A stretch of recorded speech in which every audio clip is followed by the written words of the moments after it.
అందరికీ నమస్కారం. ఈనాడు మన అఖండ తాండవం ఈ విజయోత్సవ పండుగకు విచ్చేసిన పాత్రికేయ సోదరులకు అందరికీ, ప్రింట్ అండ్ ఎలక్ట్రానిక్ మీడియా వారికి, అలాగే ఈ యొక్క కార్యక్రమాన్ని టీవీల ద్వారా మాధ్యమం ద్వారా వీక్షిస్తున్న తెలుగు ప్రేక్షక దేవుళ్ళందరికీ నా హృదయపూర్వక కళాభివందనాలు తెలియజేసుకుంటున్నాను. నయాభిగ్రహణ శక్తి ప్రత్యవాయుతో విద్యతే స్వల్పమపస్య ధర్మస్య త్రాయతే మహతో భయాత్ అంటారు. అంటే కొందరు పుడతారు, ఎవరిని పడితే వాడిని మనం మహానుభావులు అంటాం. అందరు మహానుభావులు కాలేరు. అంటే ఆ శివుడు ఆజ్ఞ లేనిదే చెమ కూడా కుట్టదు. అంటే ఉపకరణాలు ఆ భగవంతుడు ఎంచుకుంటాడు కొంతమందిని ఈ పని కోసమని.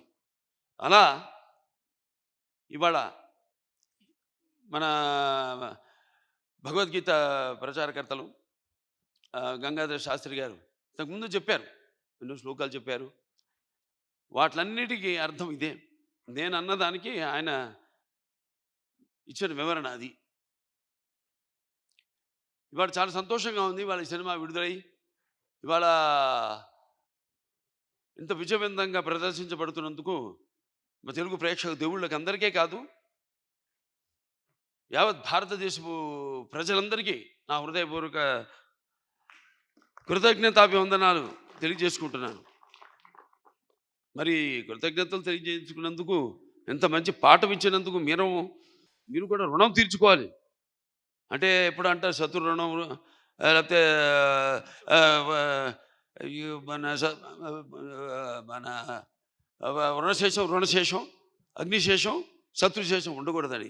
అలాగే ఈ శేషం కూడా మీరు ఉంచుకోకుండా ఏ ఉద్దేశంతో అయితే ఈ సినిమా తీసామో ఆ ఉద్దేశాన్ని మీరు పాటించాలి.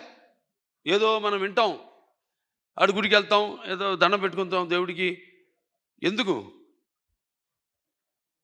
ఇప్పుడు ఆయన అన్నారు గంగాధర శాస్త్రి గారు ఇంతకుముందు, అది గుడికి వెళ్ళి చేస్తే అది భక్తి అవుతుంది. అదే మనం మొత్తం లోకాన్ని అవగాహన చేసుకుంటే అది జ్ఞానం అవుతుందని. అంటే మనిషి పుట్టుకకు ఏదో ఒక కారణం ఉంటుంది, అందరూ కాదు. సరే, ఇవాళ ముందుగా ఆ తండ్రి గారిని తలుచుకోవడం, నా విద్యుత్ ధర్మాగ్రత సంపర్తం వాగ్రత ప్రతిపతే జగత పితరం వందే పార్వతీ పరమేశ్వరు. అంటే ఆది దంపతులు అయిన ఆ శివ పార్వతులు, వాళ్ళ ప్రతిరూపమే నా తల్లిదండ్రులు. ఎవరి తల్లిదండ్రులైనా ఆ పార్వతీ పరమేశ్వరుల యొక్క రూపాలే. నగాత్ర పరమంత్ర నమాతు పరిదేవత నాహరే పరతస్రాత నానృతాత్ పాతకం పరం. ఇది తల్లి ప్రార్థన. యస్మాత్ పార్థివత ప్రాదురూపుతున్న భక్తి గురుణ సంతుల మాంసే సహస్రం తస్మై సర్వజ్ఞ మూర్తే పిత్రే. ఇది తండ్రి మంత్రం.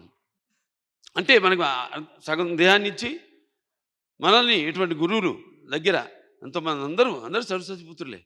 ఇక్కడ గంగాధర శాస్త్రి గారు ఉన్నారు, అలాగే అక్కడ మన కాసర శ్యామ్ గారు అయితేనేమి, లేకపోతే మన నాగ్ గురునాథ్ శర్మ గారు అయితేనేమి, మన కళ్యాణ్ చక్రవర్తి గారు, అందరూ సరస్వతి పుత్రులమే. సో వాళ్ళందరి దగ్గర ఇటువంటి మంచి పాఠాలు నేర్చుకోవడానికి, మంచి గీతాలు వినడానికి ఇటువంటి బ్రహ్మాండంగా అద్భుతంగా మన నందమూరి తమను అద్భుతంగా వాటిని చెప్పాడు. అతను పడ్డ శ్రమంతా ఒకటే. నాకు వచ్చిన అందరూ ఏమంటున్నారంటే, ఈనాడు సనాతన హైందవ ధర్మం మీసం మెలేసిందని ఈ సినిమా చూశారు. అంటే మంత్రోచ్చారణ, అలాగే వేదం, అలాగే మన భారతదేశపు మూలాలు, మన ధర్మం, మన గర్వం, మన తేజస్సు కలిగలిపిన సినిమా అఖండ అని అందరి ఆబాలగోపాలం. మన ఆంధ్ర తెలంగాణ రాష్ట్రాలే కాదు, లేకపోతే ఎక్కడ అభిమానులు ఉన్నారో అక్కడ ఆ రాష్ట్రాలే కాదు, యావత్ ప్రపంచం ఇవాళ కోడై కూస్తుంది. అంత అద్భుతమైన సినిమా మాకు అందించినందుకు మీ అందరికీ మా కృతజ్ఞతలు తెలియజేసుకుంటున్నాను. అలాగే అద్భుతమైన అంటే ఈ సినిమాలో ఒక్కొక్క డైలాగ్ ఒక్కొక్క ఆణిముత్యం అంటున్నారు. అలాగే ప్రతి సీన్ కూడా ఒక ఉద్వేగం, ఒక ఉద్రేకం, అలాగే ఒక ఉత్తేజ ప్రకంపనం అంటున్నారు జనం ఈ సినిమాని చూసి. సో సినిమా అంటే కేవలం ఈనాడు దైనందిన కార్యకలాపాల్లో పడిపోయి మనిషి తన అన్న వస్త్రాలతో పాటు ఈ యొక్క సినిమాని కూడా ఒక మాధ్యమంగా ఎంచుకున్నాడు, ఒక అవసరంగా. అంటే ఎవ్రీడే ఏమంటాం మనం, కన్జ్యూమబుల్ కమోడిటీగా, నిత్యవసర వస్తువుగా. మరి ఎటువంటి సినిమాలు తీయాలి మనం అన్నది కూడా మనం ఆలోచించవలసిన అవసరం ఉంది ఇండస్ట్రీలో పెద్దలు. అటువంటిది ఈరోజు నాకు చాలా గర్వంగా ఉంది. నా 4 సినిమాలు, ఇది 5వది. 6 రాబోతుంది రేపు, దానికి కూడా చెప్పా. చరిత్రలో చాలామంది ఉంటారు, కానీ సృష్టించిన చరిత్రని మరల తిరిగి రాసి మరల చరిత్రను సృష్టించేవాడు ఒకడే. అది ఆ తెలియని ఒక శక్తి. దాని కొనసాగింపు ఆ డైలాగులు అన్నాను, నేనే ఈ శక్తి, నాదే ఆ శక్తి అని. చరిత్ర రాయాలన్నా మేమే, చరిత్ర సృష్టించాలన్నా మేమే, దాన్ని తిరిగి రాయాలన్నా మేమే. ఎంత నేనేదో పొగరుతో చాలామంది అంటారు, ఏంట్రా ఏం చూసినా బాలకృష్ణ ఇంత పొగరని. నన్ను చూసుకునే నా పదునైన పొగరని నేను అంటాను. ఎవరిని చూసుకుని ఇంత ధైర్యం అని ఉలిక్కిపడి చేస్తుంటారు. నా వ్యక్తిత్వమే నన్ను ఉచ్చిగొలిపే ఒక విప్లవంగా అడుగడుగునో చూపిస్తాను. అలాగే ఏంట్రా వీడికి అన్నీ తెలుసా అనుకుంటారు. నేను తెలుసుకునే కంటే గొప్ప విద్య ఏముంటుందని ఒక సవాల్గా నిలబడతాను. అంటే ఇదంతా పొగరు కాదు, అది ఎక్కడి నుంచి వస్తుందో నాకు తెలియదు. అంతా ఆ పరమేశ్వరుడి ఓంకారం అన్నాను ఇందాక. ఓంకారం పరబ్రహ్మ సర్వ ఓంకార సంభవం అకారోకార మాంతాయ ఓంకారాయ నమో నమః. ఆ ఓంకార శబ్దం ఓం ఇది బ్రహ్మ ఏకాక్షరి అంటాం.